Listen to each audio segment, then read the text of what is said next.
सिद्धि माता के मंदिर में आर्या के हाथों भरी अनु की मान में सिंदूर। सीरियल तुमसे तुम तक में देखने को मिलने वाला है। आर्या वर्धन की मां कहती है कि हूं मैं अपनी कुलदेवी के मंदिर जाना ही पड़ेगा।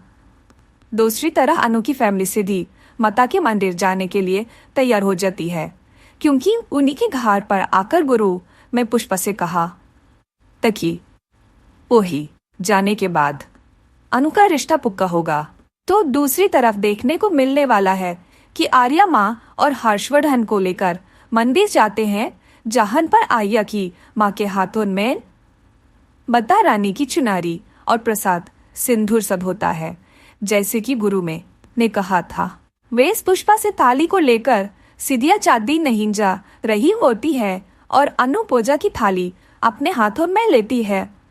वही आर्या की माँ के पास थाली में चुंदरी उड़कर अनु पर गिर जाती है, जिसकी वजह से पूजा की थाली का सिंदूर आर्या के हाथों से उछलता है और अनु को संभालने के चक्कर में सिंदूर अनु की में बहा जाता है, वो भी माता रानी के मंदिर में। यहाँ पर आर्या की माँ पुष्पा दोनों ये देख लेते हैं और यही पर पूरी कहानी बदल जाएगी, जहां पर पुष्पा को यकीन हो चुका है कि वो आर्या है जो कि अनु का सहारा बन सकता है। अनु की शादी उन्नी से होगी।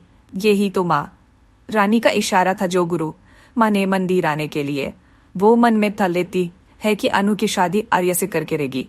आर्या की माँ को यकीन हो जाता है ये देखकर और वो मान चुकी होती है कि यानी कि आर्या की जिंदगी में ये लड़की है।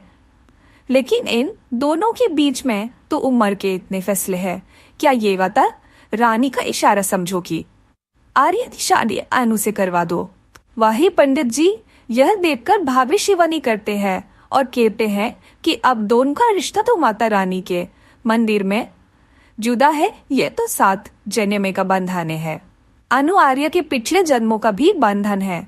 शायद यही इशारा है, ये भविष्यवाणी पूरी कहानी को बदल कर राख देगी। देखना होगा कि क्या आर्या की माँ अनु को अपनी बहू बनाती है, यानी आपको होगा क्या लगता है।